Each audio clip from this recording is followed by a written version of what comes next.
எனக்கு டைவர்ஸ் கொடுக்காதீங்க நான் இருக்கிறேன்னு சொல்லும்போது என்னால் அது அந்த ரோலை மீறி எனக்கு ஒரு மாதிரி ஆகிடுச்சு. அதனால தான் நீங்கள் அந்த ஷார்ட்டு பார்த்தீங்கன்னா சாஞ்சிருப்பேன், என்னால் பார்க்க முடியல. நிறைய இடங்களில் கனெக்ட் ஆனது நீ என்ன மனசில் வச்சுட்டு தான் நடிச்சி அப்படின்னு கேட்டாங்க. ஒரு மிகப்பெரிய கைத்தட்டல். Let's welcome producer Thenappan sir.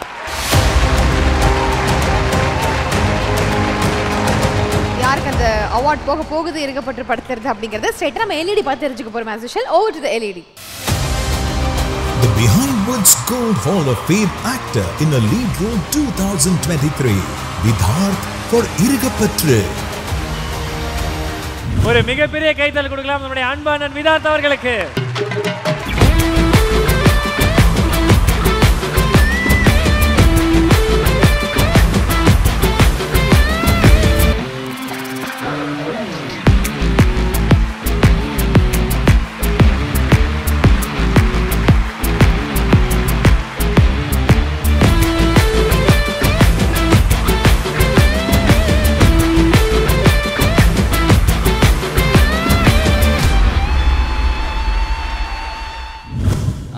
எல்லாருக்கும் வணக்கம்.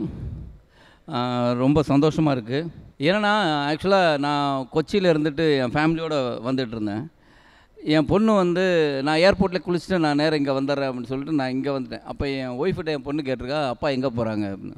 இந்த மாதிரி என்ன சொல்கிறேன்ல, அப்பாவுக்கு பரிசு கொடுக்குறாங்க அப்படின்னு. அப்படியா, என்ன பரிசு, எதுக்கு? இல்லை இருக்கப்பட்டு படத்தில் நடித்தார்ல அதுக்காக பரிசு கொடுக்குறாங்க. ஃபஸ்ட் ப்ரைஸா செகண்ட் ப்ரைஸா அப்படின்னா என் பொண்ணுக்கு என் ஒய்ஃபுக்கும் எதுவும் சொல்ல முடியல. இல்லைப்பா ஃபஸ்ட்டு செகண்ட்லாம் கிடையாது, நம்ம ஒரு விஷயத்தில் பங்கெடுத்து அது நல்லா பண்ணால் பாராட்டுறது தான் நமக்கு முக்கியம். அது ஊக்கத்தை கொடுக்கும். நம்ம சரியாக பண்ணலைன்னா அதுவும் பரிசு தான். நீ நல்லா பண்ணலடா அப்படின்னு சொன்னால் அது எப்படி நல்லா பண்ணணும்னு வேலை செய்கிறோம்ல, அதுதான் முக்கியம். இப்போ எனக்கு என்ன தோணுதுன்னா, இப்போ இருக்கிற குழந்தைகளுக்கே வந்து இந்த ஃபஸ்ட்டு செகண்டு அப்படிங்கிற ஒரு போட்டி மனப்பான்மை உள்ளே வந்துருச்சு. சினிமாவில் நான் போட்டியாக எதையும் பார்க்கவே இல்லை. நான் அந்த 1வது 2வது 3வது அப்படிலாம் இல்லை. சினிமாங்கிற ஒரு ஆர்ட்டு. நான் ஆர்டிஸ்ட்டு. கடைசி வரைக்கும் சினிமாவில் இருக்கணும், ஆர்டிஸ்ட்டாக இருக்கணுங்கிறது மட்டும்தான் என்னோடய ஆவல். தவிர இந்த விருது வந்து எனக்கு எப்படியா இருக்குன்னா, நம்ம நல்ல படங்கள் பண்ணும்போது, இப்போ ரீசெண்டாக நான் நிறையா படங்கள் பண்ணேன், ரொம்ப நாளுக்கு அப்புறம் நினைக்கிறேன். இப்போது ஒரு பாராட்டு விலை, ஒரு விருது ஒன்று கிடச்சிருக்கு. இது என்ன, எனக்கு இன்னும் நான் செய்கிறது கரெக்டாக இருக்குது, நான் கரெக்டாக போகிறேன் அப்படிங்கிற ஒரு ஊக்கத்தை கொடுக்குறதா தான் நான் பார்க்குறேன். ரொம்ப சந்தோஷமாக இருக்குது. இந்த இருக்கப்பற்று அவார்டுக்கு முக்கிய காரணம் என்னோடய நண்பன் யுவராஜ். ஏன்னா நான் எப்போதுமே சொல்வேன், ஒரு நடிகன் வந்து நேஷ்னல் அவார்டு வாங்கணும் அப்படின்னானா அது நீங்கள் கமல் சாருக்கு போய் கொடுத்துட்டு வந்துடலாம். அவரை விட மிகச்சிறந்த நடிகர் யாரும் கிடையாது. அப்போது இந்த வருஷம் ஒவ்வொருத்தரும் ஒவ்வொரு நடிகர் வாங்குறாங்கன்னா அதுக்கு காரணம் அந்த படைப்பு. அப்படி ஒரு கதை, அப்படி ஒரு கதாபாத்திரம் எழுதப்பட்டிருக்கு, அதை அழகாக பண்ணியிருக்காங்க. அது மாதிரி எனக்கு இப்படி ஒரு கதை, ஒரு கதாபாத்திரம் அமைஞ்சது யுவராஜ் தான். இந்த விருது வந்து யுவராஜுக்கு தான் தேங்க்ஸ் சொல்லணும். அப்புறம் இந்த படத்தை எடுத்த ப்ரொடியூசர் பொட்டன்ஷியல் ஸ்டுடியோ அவங்களுக்கும் சொல்லணும். அப்புறம் என் கூட நடித்த சக நடிகர்கள் எல்லாருக்குமே இந்த நேரத்தில் நன்றியை தெரிவிச்சுக்கிறேன். பிகைன் வுட்ஸ் ரொம்ப ரொம்ப சந்தோஷமாக இருக்குது. என்னை வந்து இப்படி ஒரு படத்துக்கு எனக்கு ஒரு பங்களிப்பு கொடுத்ததுக்கு ரொம்ப சந்தோஷம். தேனப்பண்ணா அவர் எப்போதுமே எனக்கு ஒரு லக்கி தான். அவர் கூட ஒரு குரங்கு பொம்மை 2 பேர் சேர்ந்து பண்ணோம். அவர் நாங்கள் தான் வில்லனாக நடிக்க வச்சோம். அது எனக்கு ஒரு நல்ல படமாக இருந்தது. அப்போ அவர் கையால் வாங்கினதே எனக்கு ரொம்ப சந்தோஷம். நன்றி. சிறப்புண்ணே தேனப்பன் சார், ரொம்ப ரொம்ப நன்றி. நீங்கள் வந்து இந்த அவார்டு கொடுத்து கௌரவிச்சதுக்கு ரொம்ப ரொம்ப நன்றி sir. Thank you so much sir. Thank you sir. அண்ணா வணக்கம்ண்ணே. ஸோ ரொம்ப சந்தோஷம் உங்களோட பக்கத்தில் பார்க்குறது. ஏன்னா வந்து இந்த படம் வந்து வேறு லெவலில் இட்டு மக்கள் எல்லாருமே இருக்கப்பட்டு எல்லாரும் பார்த்தீங்களா? ரொம்ப சந்தோஷம். உங்களை பார்க்குறது உலகமே ரொம்ப சந்தோஷப்படுதுங்க. பாலா பண்ணுற சேவைகள் வந்து வேறு லெவல். நன்றி. Thank you thank you. I love you அண்ணா. மைனால் ஆரம்பித்து நிறைய படங்கள் ஹீரோவாக மட்டும் இல்லாமல் கேரக்டர் ரோல்ஸும் பண்ணி இப்போ வந்து இந்த வருஷம் 2 படம், ஒரு படத்தில் வந்து ஹீரோவாக இருக்கப்பட்டல கலக்கிருக்கீங்க. கட் பண்ண அன்பறிவில் வந்து ஒரு வில்லனிசம் கலந்த கேரக்டர் பண்ணுறீங்க. எப்படி அது தைரியம் வருது உங்களுக்கு? ஆக்சுவலி நடிப்பு தானே எனக்கு வந்து ஹீரோ. நான் எந்த படத்துலையும் ஹீரோ இது கதாபாத்திரம் அப்படி பார்க்கல. எனக்கு என்னென்னா அது நான் ஆக்டர். நான் ஒரு சீன் பண்ணாலும் பண்ணுவேன்.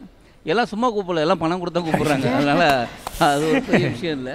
எனக்கு ஆக்டராக இருக்க தான் விருப்பம். உங்களுக்கு ஃபேவரட்னா இருக்கப்பட்டல எந்த சீன்? இல்லை, எனக்கு ஃபேவரட்னா எனக்கு அந்த ஆக்சுவலாக எனக்கு படமே ஃபேவரட் தான். ஆனால் ரொம்ப எனக்கு முக்கியமாக பார்த்தது என்னென்னா, அவங்க வந்து எனக்கு டைவர்ஸ் கொடுக்காதீங்க நான் இருக்கிறேன்னு சொல்லும்போது என்னால் அது அந்த ரோலை மீறி எனக்கு ஒரு மாதிரி ஆயிடுச்சு. அதனால தான் நீங்கள் அந்த ஷார்ட்டு பார்த்தீங்கன்னா இப்படி சாஞ்சிருப்பேன், என்னால் பார்க்க முடியல. அந்த அந்த அந்த இப்போ வரையும் அந்த சீன் பார்த்தா என்னால் கண்ட்ரோல் பண்ண முடியாது. ஏன்னா இப்படி ஒரு நல்ல பொண்ணை போய் நீ வந்து எப்படா விடுற அப்படிங்கிறது தான் தோணும். அது ரொம்ப டச்சிங்காக இருந்தது. Yes sir. ஸோ இந்த படத்தில் இதே மாதிரி நிறைய சீன்ஸ் பார்த்து நிறைய பேர் கனெக்ட் பண்ணிட்டாங்க. இது ரிலேஷன்ஷிப்பில் இருக்கவங்களுக்கு வந்து ஒரு லேர்னிங் எக்ஸ்பீரியன்ஸ் மாதிரி இருந்தது இந்த படத்தில் இருக்கிற சீன்ஸ் தான். இந்த படம் ரிலீஸ் ஆனதுக்கப்புறம் இல்லை இந்த படம் நடிச்சதுக்கப்புறம் உங்களோட ரிலேஷன்ஷிப்பில் நீங்கள் மாற்றிக்கிட்ட ஒரு விஷயம் இல்லை லேர்ன் பண்ணிக்கிட்ட விஷயம் அது இல்லை? என்னென்னா நான் நடிக்கிறதுக்கு முன்னாடியே ஸ்கிரிப்ட் படித்தவனையே நான் நிறைய மாறியிருக்கேன். அப்போ திருப்பி மறுபடியும் இந்த அப்படி மறுபடியும் போய் விழுந்துருவேன். மறுபடியும் அந்த படங்களை பற்றி நினைக்கும் போது நமக்கு தோணும். ஏன்னா என் ஒய்ஃப்கிட்ட வந்து முன்ன நான் இருந்ததுக்கும் இந்த கதை படித்ததுக்கப்புறம் எனக்கான புரிதல் இருக்குல்ல, எனக்கு நிறைய சேஞ்ச் ஆகிருக்கு. இந்த அண்டர்ஸ்டாண்டிங் விஷயத்தில் இம்ப்ரூவ்மெண்ட்ஸ் நிறைய இருக்குது. கண்டிப்பாக, டெஃபினெட்லி. அதனால தான் நான் ஆக்சுவலாக நான் இதுவரையும் எனக்கு நல்ல படங்கள் வந்திருக்கு, என்னை கைவிட்டு போயிருக்கு. ஆனால் நான் அதுக்கெலாம் வருத்தப்பட்டதில்லை. ஆனால் இந்த படம் மட்டும் என்னை விட்டு போயிடக்கூடாதுன்னு ரொம்ப நினச்சேன். ஏன்னா எனக்கு இந்த கதை அவ்வளோ ரொம்ப பிடிச்சிருந்து. இது கண்டிப்பாக இப்படி சொசைட்டிக்கு சொல்லக்கூடிய ஒரு படத்தில் நான் இருந்தே ஆகணும்னு தோணுச்சு. அதனால் ரொம்ப இந்த படம் மட்டும் என்னை விட்டு போயிடக்கூடாதுன்னு மட்டும் தோணுச்சு. ஸோ உங்களோட அந்த ஒரு இன்ட்யூஷன் கரெக்டாகவும் இருந்துச்சு, இல்லை மக்கள் மத்தியில் போய் ரீச்சும் ஆச்சு. ஸோ விதாத் உங்களோட கேரக்டர் படத்தில் ரொம்பவே ஸ்ட்ராங்காக இருந்தது sir. And acting school to actor, இந்த பொசிஷனுக்கு இன்றைக்கி வரதுக்கு ஏகப்பட்ட ஸ்ட்ரகிள்ஸ் கண்டிப்பாக ஃபேஸ் பண்ணியிருப்பீங்க. சினி இண்டஸ்ட்ரி டிஃப்ரெண்ட்டாக எல்லாத்துக்குமே தெரியும். ஸோ எந்த அளவுக்கான ஸ்ட்ரகிள் நீங்கள் ஃபேஸ் பண்ணீங்க, எவ்வளோ கான்ஃபிடென்ட்டாக இருந்தீங்க? இல்லை, எனக்கு கான்ஃபிடென்ட். நான் இன்றைக்கி இவ்வளோ பெரிய ஒரு அதாவது எனக்கு ரொம்ப பெருசு. நான் என்ன சொல்கிறேன், இவ்வளோ பெரியன்னா நான் ஒரு ரொம்ப நார்மலான ஒரு ஆக்டர் தான். ஆனால் எனக்கு அது ரொம்ப பெரிய இடம். இதுக்கு காரணம் கூத்துப்பட்டறை முத்துசாமி சார் தான். அவருடைய பிளெஸிங் தான். அவர் தான் எனக்கு எப்படி ஸ்கூலில் வந்து குழந்தை பிறந்தவுடனே 5 வயசு ஆயிடுச்சுன்னா ஃபஸ்ட் ஸ்டாண்டர்டில் சேர்த்து விட்றாங்களோ அது மாதிரி என்னை கொண்டு போய் சேர்ந்தது தான். நான் கூத்துப்பட்டையில் ஒரு 10 வருடம் அங்கே இருந்தேன்.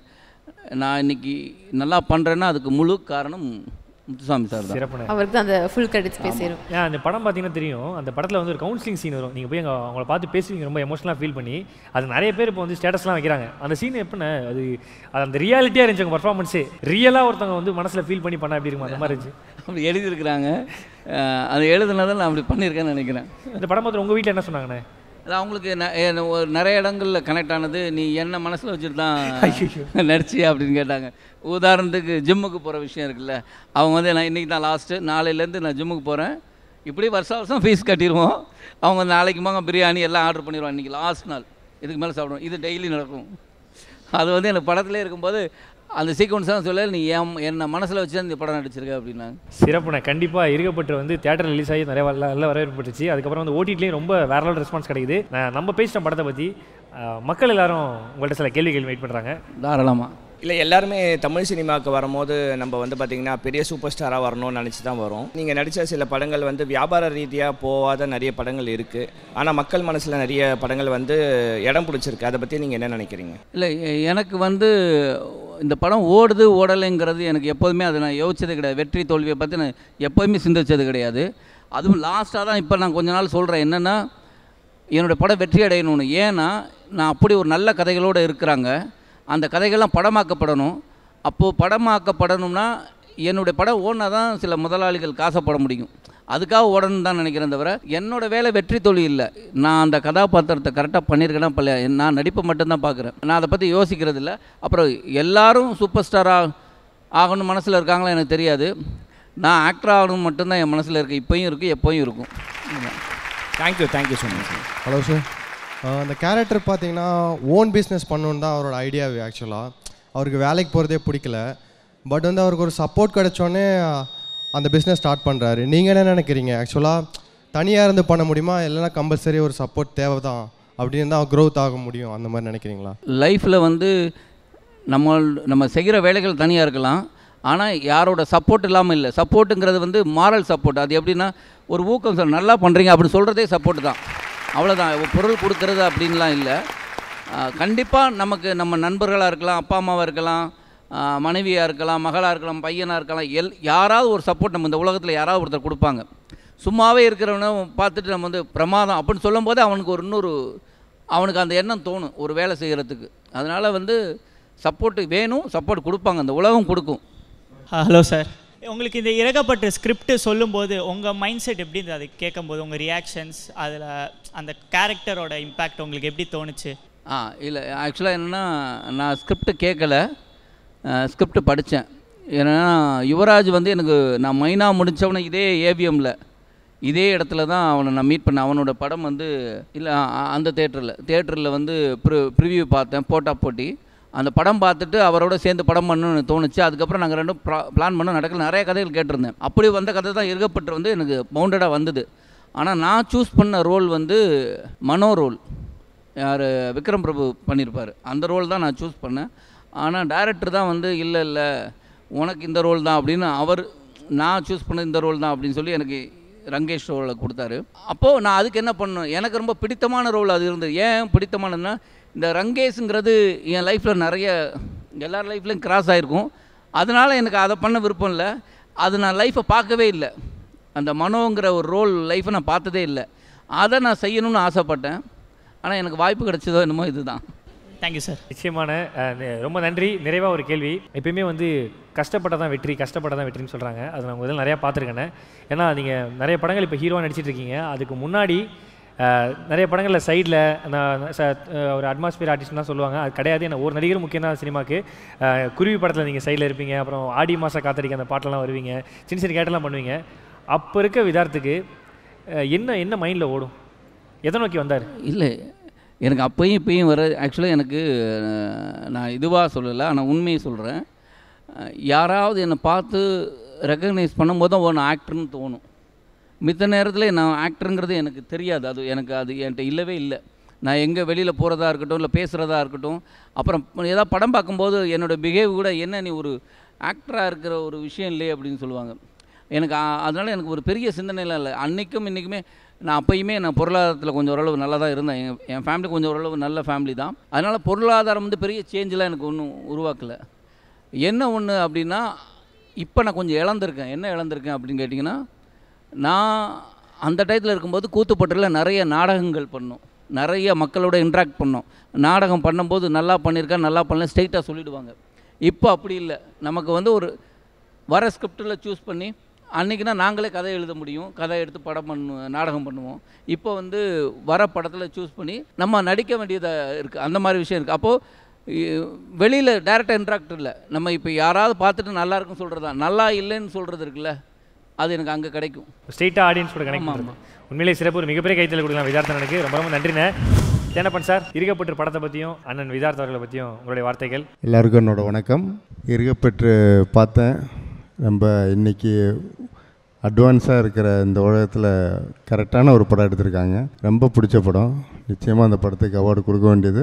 அதுவும் இல்லாமல் என் தம்பி விதார்த்தை பற்றி சொல்லணுன்னா, அவர் எடுத்த எல்லா படங்களுமே அவர் சில சந்தர்ப்ப சூழ்நிலையில் ஓடாமல் போயிருக்கும்.